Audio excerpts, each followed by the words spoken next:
Hello everyone, I'm John Evans. Welcome to another edition of One-on-One. You can't help but be caught up in Karen Barefoot's energy and enthusiasm. It's contagious. She has a new challenge ahead to bring her Barefoot Basketball philosophy to UNC Wilmington. Barefoot teaches more than just basketball to her players. She teaches them to be better people. And this is coming from a coach who made the very first shot she ever took and hasn't stopped shooting since. I was 6 years old, so it must have been like late 70s. And I remember my brother threw the ball in my hands, and I just jacked it up there and it went in the basket. So I was like, I love it. I fell in love with it. That's how it went. Playing in the backyard? Playing in the backyard. Yeah, it was great, and I had to play. Yeah. Couldn't stop. I slept with it, you name it. Any opportunity I could be out there playing. Mom's like, you got to eat. And I'm like, do I have to eat? I just loved it. How many brothers and sisters do you have? I got a twin sister and a brother. He's 5 years older. Were they both athletes too? My brother was. And my sister's the twin. She's the Barbie doll, the cut hair. She's complete opposites. Yeah. So your brother was the athlete and kind of got you into sports. Yeah. Always said I was a dumb old girl. I'd never be good. And then he would tell his friends, oh, she's real good. Now, a tough love. Growing up with an older brother, did that kind of make you better as you tried to play basketball, try to be up to his level? Definitely. He's the reason why I was a great player, because I always had to play with guys my whole life until high school. There was no girls basketball teams.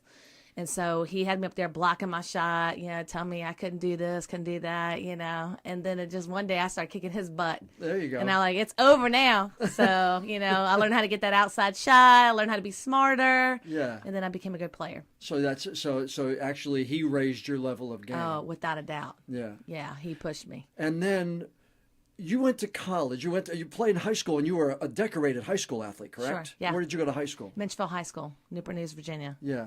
Yeah. And you were at the same time Allen Iverson was there? Yeah, he was at Bethel High School. They called him Bubba Chuck. Uh-huh. Yeah, he was dunking from the freaking three-point line, and we were great athletes. Did you know each other at all? Was there any kind of camaraderie, basketball camaraderie? Just when we would cross paths, like in a maybe outside court, or we definitely won every award together. So we sat by each other. Like he was the male athlete of the year, and I was the female athlete of the year. So that was pretty cool. Right. And then you go to college, and you go to a small school. Right. Tell me, was there a lot of recruiting of female basketball players back then? Were you recruited to go to a bigger school? Why go where you went? Well, I was recruited by a lot of schools, of course, and I wanted to go to a school with my twin sister. Oh, okay. And that was one of the reasons, and even though she didn't play, is that twin sister kind of, thing that you have. But for me, it was more like staying home. I had a coach Kathy Parsons, who was the head coach at Christopher Newport, who was in West Virginia Hall of Fame, and I wanted to be coached by a coach who was going to teach me. I always knew I was going to be a coach one day. Mm-hmm. So I kind of chose the path. Even then, you did? Yeah. I was telling guys where to be when I was growing up. I was a leader. I mean, they would listen to me. I would initiate huddles. I mean, I just knew in my heart that I was going to be a coach one day, and I wanted to be one of the best coaches out there. So she was a good teacher, so I was like, maybe I can learn from the best. And so I ended up at Christopher Newport. So you passed up larger schools to go to that small school? Yeah, to get the instruction, to get the one-on-one, to learn the game like it's supposed to be taught. Yeah. Now, that, I would think now, is the exception rather than the rule to the way recruiting is done now, don't you think? Oh, yeah. It's completely different. The rules, the compliance, everything you can imagine is different now.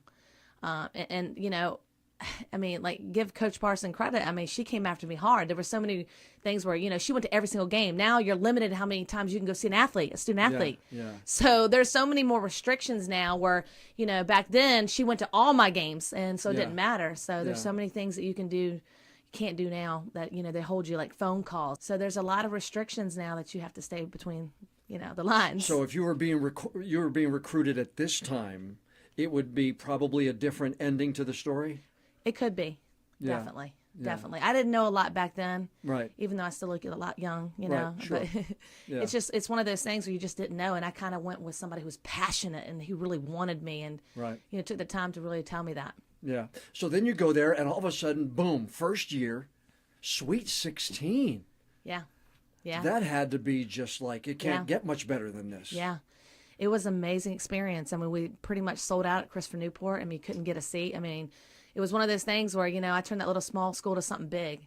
And all of a sudden I started getting recognition, and all of a sudden ESPN, was reaching out to me, Sports Illustrated, and said, hey, you're on track to be the first player in NCAA history, male or female, to score 2,000 points, 1,000 assists. Yeah. At the time, I was going my senior year, and I'm like, well, okay, whatever, as long as we win championships. Yeah. And when it happened, it was like, wow. So it was pretty amazing in 1994 when that happened. And but just, I mean, you talk about the Cinderella story. Right. I mean, here's it was almost like, one of the CAA teams, George Mason, going to the Final Four a couple of years ago. I mean, it's on the same par, don't you think? Definitely. It was a big deal. And then everybody started wanting to go there. So it was really exciting. Yeah, so you helped launch that. So then you graduate, and you said you had already wanted to be a coach. But then you had the opportunity to play pro ball somewhere else, but you immediately go into coaching. Yeah. What was your thought process? I mean, man, my head was spinning. I didn't know what I was going to do. I mean, it was kind of one of those things where, I thought I was going to go to Sweden and get this big contract to go play pro, which that was kind of a goal for me too. But again, I thought at 22 years old, Pat Summitt was one of the youngest head coaches out there. Sylvia Hatchell, there's a few coaches out there. I reached to Wendy Leary at Old Dominion down the road too, who early 20s became a coach, and really just thought and prayed about it and was like, you know what, this is in my heart. I always wanted to coach, so I'm going to start a women's basketball program from scratch, because an athletic director down the road reached out to me and gave me the opportunity. He said, hey, your dad, grandfather, uncle, everybody went through the apprentice school, which is a military school, a college program, at the time Division III, and said, we've never had women's sports there. You could be a pioneer, you could build a tradition. So I thought about it, and I thought how neat that would be. So I started that program from scratch at 22 years old. Any regrets of never playing pro ball at all? I mean, I know you've done very, very well on the coaching side, so we're doing that. But I mean, any regrets at all of not playing pro ball, even for trying out or even going to practice? Not one. When my mind's made up, it's made up. I don't look back. I look forward. That's just who I am. Yeah. I imagine that must have been tough to turn down, though. Oh, yeah. It was really tough, especially the first couple weeks of going, but I kept saying, okay, I got to be focused here. I'm going to start this program and maybe win a national championship one day. And that did happen 6 years later, which is the first ever in school history. Yeah. So when I talked to Coach McGrath a couple of weeks ago for the podcast, I asked him what it was like going from being the player to all of a sudden being the coach. And he said it took him a little while because he wanted to be, why are they doing that? Why are they doing that? And then understanding from the other side. What was it like for you? Because you had success on the college level, and then all of a sudden you're turning around and you're starting a program, so you probably had to have a lot of patience to begin with. Oh, lots of patience. I mean, lots of phone calls back to my coach and my family, and being like, oh my gosh, because you have to have thick skin, and you got to be tough, and you have to be disciplined, and you have to teach them life lessons. And so it's more than just teaching them basketball. Right. They got to do the right thing. There's certain ways you want to do things, defensively, offensively. You want them to be in the first 3 rows of your classroom. And so when they don't do it, it's kind of like you got to put that hammer down and say it's unacceptable, because that's not how it is in life one day. You can't do that. So it was really hard for me. I'll be honest with you. For 2 years, it was really, really tough for me. But again, I think as I got experience and had good mentors around me, had a great athletic director that, understood that, I was young, that this is what, it's going to be, I just got to be, believing in my philosophy and stay with it and, being great. Yeah. Now, you wrote to Pat Summitt at one point. Yes. And you said you kept the response. But tell me about, what was your thought process? Just looking for advice, just wanting to hear from somebody who obviously was somebody you looked up to. Sure. But what was that whole process like? Well, first of all, I didn't think that she would even respond at all. Yeah. So, Well, she had to have heard from you from your career, so obviously she knew who you were. Sure. So, I was in Sports Illustrated, a lot of things, out there. So I thought she might know my name. And so I called her and I wrote her, and she did both. She wrote me back and called back. So that's pretty impressive. Wow. And, she said, just follow your dreams. I mean, if there's something you want to do, be inspired by it, believe it in your heart. But, again, at the end of the day, it's about making a difference. It's about making an impact. It's not just about championships or cutting the nets down. You get a chance to make the difference in their lives. You get to grow them. It's the best experience of their life. And I just thought that those words are so powerful to me. Mm-hmm. Yeah. And then I kept the letter, of course, and never forget the phone call. And I couldn't wait for her to meet her one day. Right. In person and actually talk to her and thank her. And one day we had an AU event at our school, at Apprentice School, and she walked in, and I got a chance to thank her. And it's a really funny story because I think she's really perfect. So she had walked in, and there was actually a little ketchup on her shirt, and I was like, yes, she's not perfect. Some food had spilled on her, and I was like, she's not perfect, because I just thought she was God and stuff. So, well, I mean, she really was. I mean, there's Yeah. there's Summit and then some of the other ones in REM Yeah. and those guys, but they're up on that high rent district that you've got to. Absolutely. Absolutely. Yeah. So that had to be something that you really kind of put in the backpack, and whenever you need to pull it out, you look at it, because those first 2 years, as you said, had to have been a lot of tough times. It was tough. I mean, I'm not going to lie to you. It was the toughest thing I've ever had to do at 22 years old to 24. But after I got through it and, stayed with it and had a vision, I think vision is important. Mm-hmm. When you have a vision of what you want to do, it takes a lot of work to get it done, and you have to have goals. You have to surround yourself with the right people, get the right staff, bring a team in that understands what you're trying to do, a lot of communication. Mm-hmm. And once I kind of got through that, it was exciting to see the program start to really come together, and mm-hmm. you could start seeing the results. But it does. It takes that work ethic. It takes that. You got to love what you do every day. And that's what I tell my players. You got to be passionate about what you do. I mean, love what you do, because it's going to bring you to your knees. And it's going to make you want to feel like you got to give up or whatever. And you have to have that whatever it takes attitude. And I think that's what's so special about being part of a team, because it's not about one person. It's about a team. It's about a team going out there with one common goal, representing a university, an institution at the highest level. So year 6, you win the national, not just the championship, but the national championship there at the Apprentice School. And I'm going to ask you this question. It may not be a fair question, but I'm going to ask it to you anyway. You win the championship. What means more, the championship there, or maybe those kids in the first year and the second year who you base that program on? You just gave me chill bumps, because it was probably the 6 kids that I started the program with. I mean, you think about those 6 kids that took a risk on me. Right. And, at the end of the year, we ended up having 4 players or 5 players to finish a game. Yeah. And, they believed and they started it with me. And so to win a national championship 6 years later, the school's first national championship in the 75-year history, not just women's basketball, the schools, to look back at those 6 kids that believed in something, they're the reason why the program, became what it was. And 2 years ago, they brought me back. It was a 20th year anniversary. Yeah. And they gave those 6 kids and me and the one volunteer staff that I had rings. And how nice is it that? It was chill bumps. They put a banner up, and I was just crying. I was just like, wow, this is amazing. See, that's where I think sometimes, and correct me if I'm wrong, because I was never a great athlete. So the championship I never experienced, but the team aspect and the belief and the faith to get those kids to say, look, I'm starting this. That's right. Have faith in me, has to somewhere deep down mean a little bit more than that trophy and everything else like that. Without a doubt. They're amazing individuals who believed in a 22-year-old's vision. Yeah. And, I had a few players on my team that were older than me. You can imagine that. Here I am telling them what to do, and they're older than me. And they give you that look like, you know what the look is about, but you go, get on the line, let's go. Time to do suicides till I tell you to stop. That's right. I'm the head coach.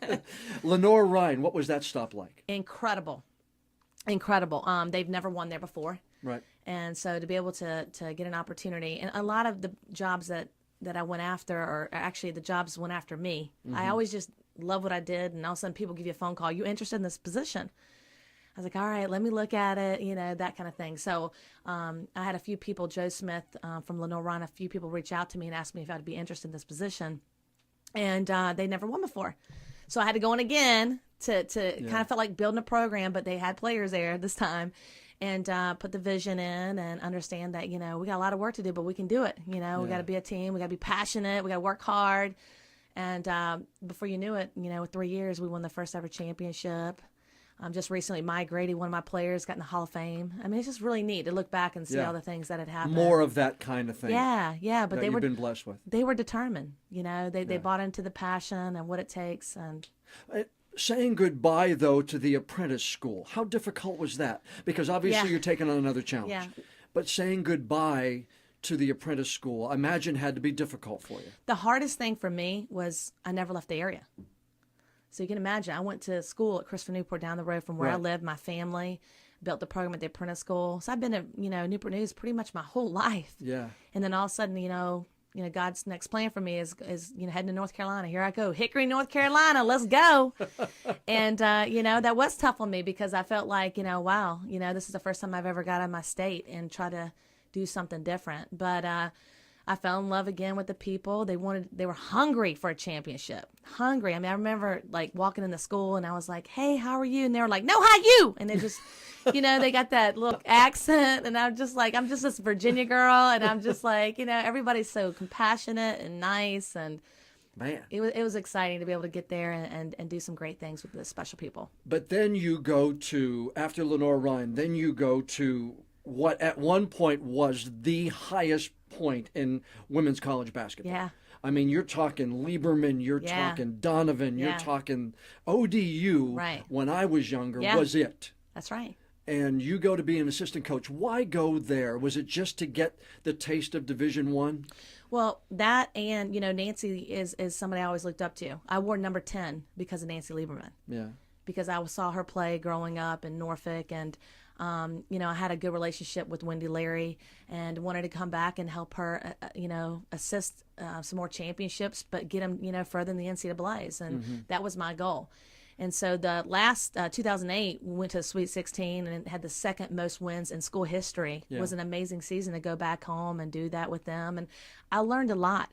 When you're a head coach at early age at Division III and then Division II, and now you're going back to be assistant for one of the best coaches out there, a tremendous program, like you said, I got to learn lots of ins and outs of recruiting and scouting against, top Division I programs in the country. And I learned a lot.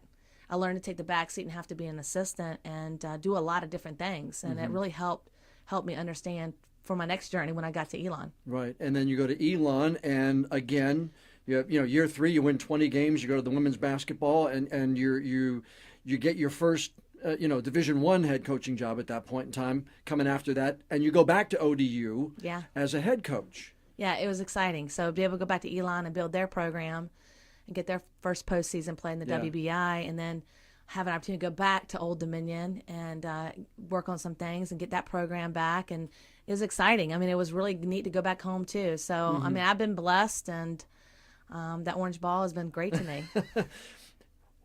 Why has it been difficult for ODU to get back to some of those old days? Is it because of the UConns? Is it because of the Tennessees? Because it's still a relatively small school compared to the size of the Tennessees and the Connecticuts and some of the other ones. Well, when you look at, the Power Five and some of their resources and how they travel, and that's a whole different, that's a whole different discussion we could talk about. Right. But I think that we've done some great things. It's hard to compete sometimes at that level when your conferences could be a thing. I mean, Conference USA, it needs to grow. Sure. And it needs to, we've been working on getting exposure and get more television and things like that, so people understand the conference. So I think sometimes it's a little bit of everything. Yeah, but I think college basketball may have women's college basketball may have caught because ODU was out front. Sure. I mean, it really was. Sure. Everybody's talking about the small school in Virginia that is a powerhouse. Right. But then all of a sudden, Pat Summitt goes to Tennessee and builds, and Oriema goes to UConn and builds,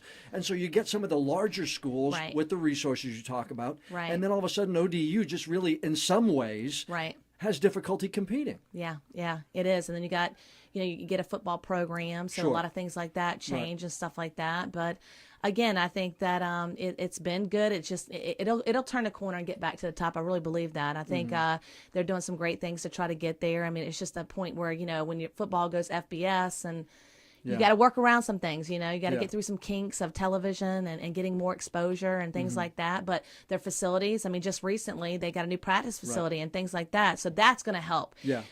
Those things like that make such a difference in a student athlete, is be able the beach. Yeah, like the beach. We can sell the beach here and all that kind of stuff, and you know how it is.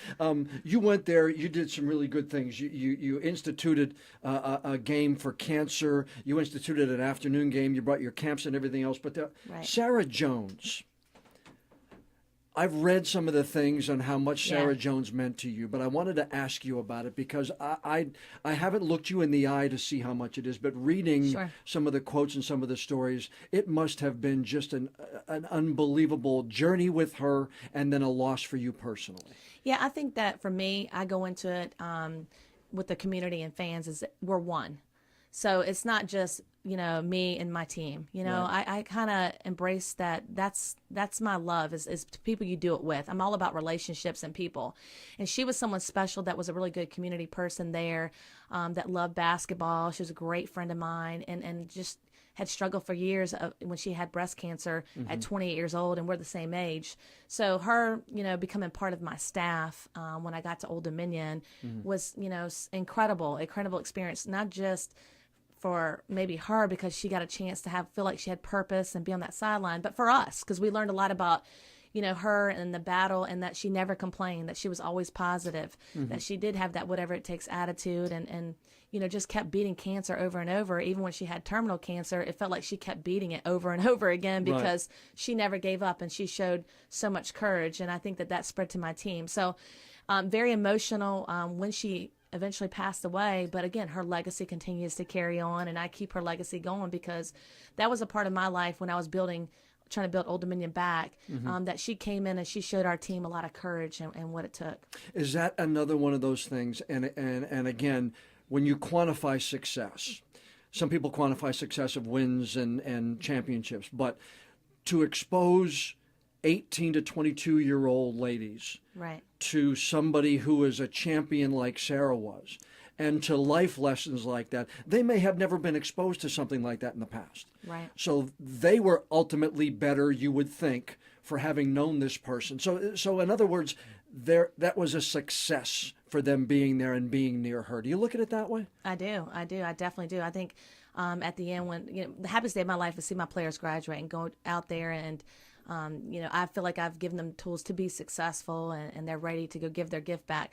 But I think that when I had that conversation with them at the end, and a few of the seniors are like, Coach, one of the best things that ever happened to me coming to Old Dominion was being a part of Sarah, and to seeing the fight and struggles that she went through, and that she kept going, kept getting up every day, staying positive. And I think that really taught everyone, that life is a gift. That you keep going. And just like basketball, it's that next play. Don't put your head down because you missed a shot or you got beat. That's okay. Next play mentality. Keep going. Yeah. And I think, when my wife was diagnosed, and, we had worked with the Cancer Society because of cancer in our family, but until it touches you in a Right. way, you really don't know about it. And the more you learn, the better you are, I personally think, just for having gone That's through right. and having been somebody around who's that successful. Oh, without a doubt. And her pictures in my office, and even some of the players now, like, who is that? And I love telling the story about her. Yeah. Because, she just was such just a spiritual person with an unbelievable soul. Like, Yeah. You just look at her and you go, wow. How does she do it? But What did she do for you personally? She was she was the assistant to the head coach. But so, but she had to have an impact on you more than just maybe here's a clipboard, coach, Sure. here's what you wanted. basketball. Yeah. When we were in college, she moved from Miami and she wanted to play at Florida, and then ended up coming back to Virginia to be a firefighter. She had some family members came back, and we hooked up playing basketball in the field house at Old Dominion. That's how we met. Basketball. Wow. And then we Yeah. just stayed in contact and became great friends. And then she followed me when I was coaching at the apprentice school. She came down to see me when I was at Lenore Ryan. And then when she got diagnosed, I made her honorary coach, at the places I was at, Elon. And we just stayed in touch. And I said, Sarah, you're going to beat this. You're a tremendous person. Keep going, keep going. We just stayed in touch. And when I came back to Old Dominion in 2011, she was on disability, and I was very thankful that Old Dominion allowed me to let her be a part of our staff. Yeah. Because I think she really touched not just our program, but even the community and everybody around. Because we had a lot of people that have their own struggles, but when you look at her smiling, bald head, let's go, you can't help but want to get up and just be like, let's roll. How can you complain about anything when That's there's somebody right. like that That's doing right. what they need to do? What did it mean for you to have Shea Kelly drafted? Oh.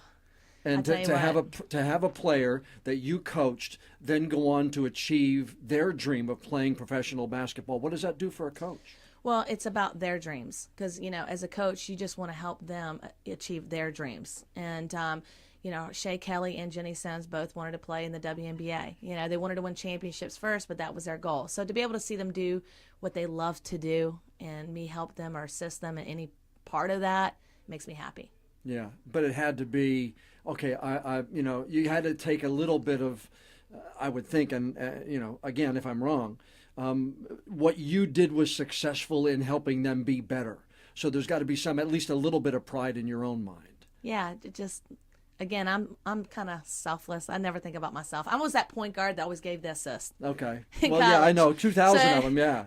Yeah. So if I'm, I'm kind of the same thing mentality. Yeah. Like it's never about me. It's about everybody else, and it makes me happy if I can help them. 6 years there, and all of a sudden, we're hearing Karen Barefoot's name being mentioned for the UNCW job. Why were you interested in this job when it came open? Well, first of all, I've always had a great connection with Jimmy Bass, and I always just thought he was a tremendous leader. And it's a small world, believe it or not. Our paths have crossed several times, and I always thought a lot of him. And when he was at East Carolina, and the fact that I have family roots here. Let's talk about that a little bit. Talk about your family roots here. Yeah, my dad was born here. My uncle was born here. So even when I was in the CAA and had a chance to come back here, it was like, wow. The community, the people, everything, it just gave me chill bumps to come back here because I'm a family person. Yeah. Even though I was raised in Virginia, I have a lot of Barefoots here, in Wilmington. So did you spend a lot of time here as a child? Not a lot. My dad did more in his earlier ages, but his brother and everybody. But for me, whenever I had a chance to come back, a family reunion or something like that, it was just like touching to me. It was hard for me because Bass was always been like, keeps me away from like doing things that I want to do. Yeah. Because I've been on the go. Even in high school and college, I'm always traveling, coaching, whatever. So I've always wanted to come back here and spend a lot of time here. And now I get a chance to spend a lot of time here, which is very exciting. Yeah. And so when you had your first conversations with Jimmy, what were they like? Just it was incredible. Like the vision and he's just such a down to earth person. Very intelligent as far as understanding how it works. He's been very successful and won a lot. It helped, other coaches win championships. He knows how to get it done. But to me, it's about people. His administration is amazing.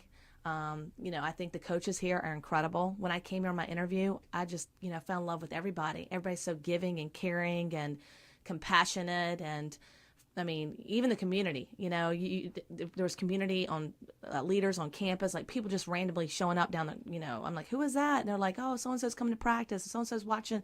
Just so many people who love UNCW. Right. And I love the love that I see. And so when I came here, I was just amazed. And I love the chancellor. I think the chancellor's done a tremendous job here. So I just wanted to be a part of it. It really kind of went real quick in like the whole process. Yeah. And before I knew it, I still had a couple years in my contract. So I'm glad it all worked out and was able to be here. For some people who are looking at, from the outside, ODU successful with a history, UNCW struggling, they may look at it as, well, why would she want to come here?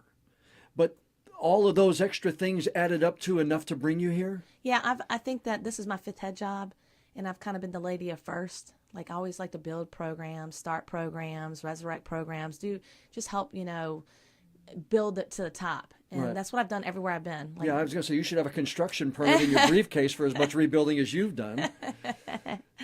Yeah, so I want to do that. I want to be able to, my vision is to celebrate the first ever championship, women's basketball championship here at UNCW with everybody, the community. And that's my vision. And why not? It's a great place to be. Academics are incredible. It's booming right now, and people are excited about it.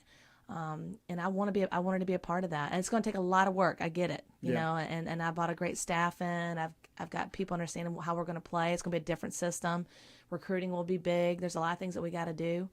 But again, I can't wait to build this thing to something special and share it with everybody here. Is it being a part of the community as important to you as being successful on the court? It's really important because they're important about how we do things. We need their support. You know, I always feel like, you know, you got to protect your house, you know, the Trask. We got to make sure that we put butts in the seats because they are a six-man. They're an important piece of what we do. And I've seen it where, you know, when it's packed, when the guys, you know, and it's a hard place to play. So, you know, we want to build this program with a lot of support and love, and there is. But again, we've got to show them that, you know, we put that uniform on. There's a certain kind of passion and pride. And that's what I'm doing right now. It's been I don't know, 100 days of just getting everybody on the same page and high energy. You know, everybody says I'm Red Bull, but, you know, just playing at a high level. Like, you know, it doesn't matter if they make mistakes. It's just play as hard as you can play. Right. Have that teal collar work ethic. Yeah. Who has a tougher job, you or CB? Because CB's coming in here, and he's got expectations from what Coach Keats did. Right. You've got a rebuilding job. Right. Does it matter? I mean, does it, I mean, because you look back and you say, who would I rather be? CB or Karen Barefoot? I mean, but you both have got challenges in your own way. We definitely have challenges. And, you know, I know he's going to be great. And, you know, again, I love this game. So, I mean, for me, I'm just kind of focused on, you know, winning every day. I mean, just trying to do my best every single day, make a difference, impact in their lives. And, and I think we have turned a corner. I really do. You do? I do. And what makes you say that? I think they're playing harder. I can see their eyes. You know, I can see it in their eyes. I don't think I felt that the first couple weeks. And now, you know, I can see it.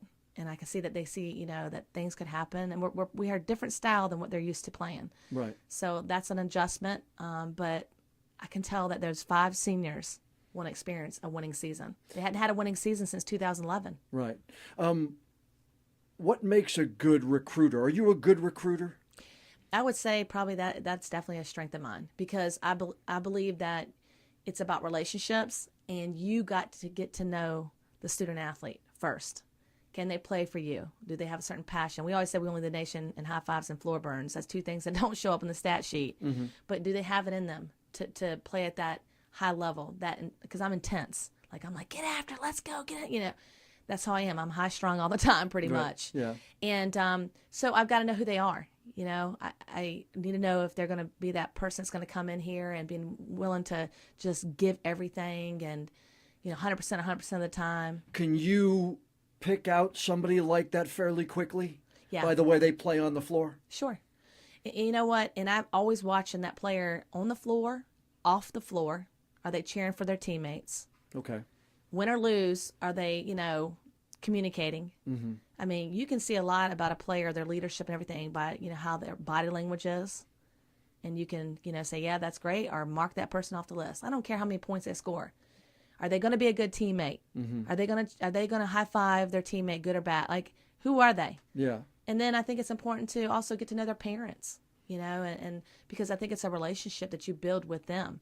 You know, and I think that, so I'm glad the NCAA put in the rules where we can actually do home visits earlier and get in the door and get to know them. Yeah. And build that process. Because I think the mistake that we've made on the women's basketball side is the fact that, you know, there was a lot of student athletes out there, young student athletes committing early without visits, without knowing. They were just thinking, hey, Power 5, the name. Right. It's not just a name. You got to do your research. You got to. Do you need to see a player? Do you need to meet a player, or can you tell that from tape, maybe watching tape? Or do you really think that face-to-face meeting and that visit is as important? It's important. It's important. Yeah. And you can call me old school, whatever. I think it's very, very important. You know, the eye contact, you want to hear it from them. You know, you don't want to be that person texting or, you know, on the phone. You know, I'm not a car salesman. I'm a real person. Yeah. I want to have a real conversation. I want to get to know them. You know, I want to know who they are. And then you continue to build that relationship. It is all about relationships by the end of the day. Yeah. And, you know, I think UNCW is an incredible place. You know, they're very compassionate. You know, people care about each other. All the coaches there. You know, that's the kind of student athlete that goes to UNCW. It's like, you know, it's about the other person before it's about me, you know, and I see that, you know, volleyball, golf, it doesn't matter what sport it is. All the coaches, there's been a lot of coaches there for a long time. Yeah. And they've built something special with that. When the fans are in the seats and they're seeing Coach Barefoot on the floor and on the sidelines, what do you want them thinking about you? Because you're gonna. I mean, just seeing you sit here, you're kind of pulling up your sweatpants thing, and you're. I mean, you got to see her here, folks. She can barely sit still here. So you've got a lot of energy. Yeah. But what do you want them to think about you? That you're 100%. That you want to make the kids better. That you Right. want to win. I mean, what do you want going through a fan's mind? Well, they're going to see me prepared. I mean, you're not going to see no panic with me on the sideline. I mean, you work hard to prepare a scout, a game plan, and my job is to go out there and execute it, and I want a team believing in what we're doing. So you're going to see confidence. I don't care if you call it swag, but that's me. I'm confident that there's no other place I'd rather be than be out there. If I'm not playing, I'm going to be coaching, and I love this game so much. So I'm very excited to go out there and show everybody that, we're going to go out there and we're going to make some noise. And, we're going to be the team nobody wants to play come March. Barefoot Basketball. Talk to me about that. Where'd you get that concept from? I would say probably back then my name blew up when I was probably, made that history with 2,000 points, 1,000 assists, and everybody just started on my Barefoot Basketball, and they loved my name. Barefoot Wine even sent me stuff. I mean, it was amazing. I just blew up, know, and right. Everybody liked the name, and it was just, when I was a kid, everybody always made fun of me. Yeah. Now they don't make fun of me. They actually really let the name. So It kind of stands out, and camps have been very successful for me. So I think Barefoot Basketball has been my, I've had 20-something years of camps since and I think that it's been very successful. Yeah. So all, day camp or league, just all kind of camps, because I think the message for me is I just want to keep teaching and building confidence in kids, because camps started for me. That's where it started for me back in the day, just camp. Someone throw me the ball, get me into a camp. My granddad bought me my first shoes for my camp.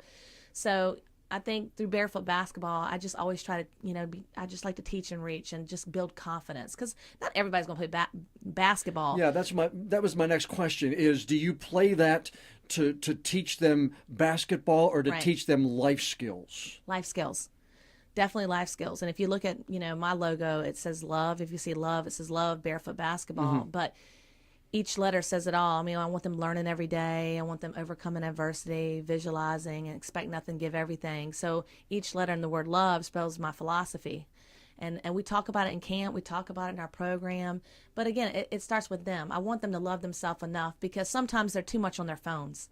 Sometimes they're not out there, talking and communicating and working together and things like that. So I think for me, it's my job to go out there and be a role model. It's my players' job to go out there and instill that confidence in them. It's like, it doesn't matter if you're basketball or not. You got this. You got a gift. Keep going. Let's go. So I think through camps and stuff like that, we can make a difference. Yeah, and even if I saw the video that's on the website. Yeah. And the one part, you got a lot of drills in there, but the one part is you got a young lady, maybe 10, 11 years old, and she's kind of doing a little dance, coming at the camera a little bit. Nothing to do with basketball. Yeah. But she's kind of coming right at the camera and having a blast doing it. That's right. I tell you, that stuff like that is so special to me. Yeah. I have so many kids in my camps they'll write me letters. Coach, I'm going here. It has nothing to do with them playing sports. I got an academic scholarship. Remember when you told me to do this or do that? And that makes me so happy, because I want everybody to have a vision to go to college one day. And it starts, having a mindset of schools first. Where are you at? Elementary, middle school, schools first. You're first. You love yourself. Okay, don't worry about anybody else. You have a gift. Yeah. And you can give that gift an assist to somebody else. That's right. Yeah. That's what I constantly try to do every day. I try to make it about everybody else. And, if I can meet 3 different people every day that I've never met, and, that's what I did today. I had walked in. Before I came here, I saw this guy out there with a skateboard. He looked like he was by himself alone. And I was like, hey, how are you doing? Are you a freshman? And he was like, yeah, I'm new here. I said, you getting adjusted? He's like, I'm a little nervous. I said, well, I'm Coach Barefoot. Really? He's like, who are you? Like, I'm like, coach. He didn't know. I was like, women's basketball head coach. And he was just like, oh, that's all. Let's come out to the games. Because, it's about, one. It's about one family. Yeah. One team here. It's been a blast kind of having you. I know these 4 walls, you're not used to being corralled by 4 walls here. And I'm going back and forth. But I appreciate you taking the time, because this has been fun to get to know you and to see the real you before I see you out there on the court coaching. Thank you so much. I've loved it. Thank you very much, Coach. All right. Karen Barefoot's philosophy has worked at other places. She's won 313 games in 19 seasons as a head coach. It won't be long before we find out if the Lady Seahawks have adapted to Barefoot Basketball. If you'd like to know more about the philosophy, go to barefootbasketball.com. If you know someone who you think would be a good interview for an upcoming episode of the podcast, send me an email, jevans@wect.com. And if you like what you heard on this episode, please leave a rating or a review, because that'll help us bring in even more listeners. I'm John Evans. Thanks for joining us for this episode of One on One.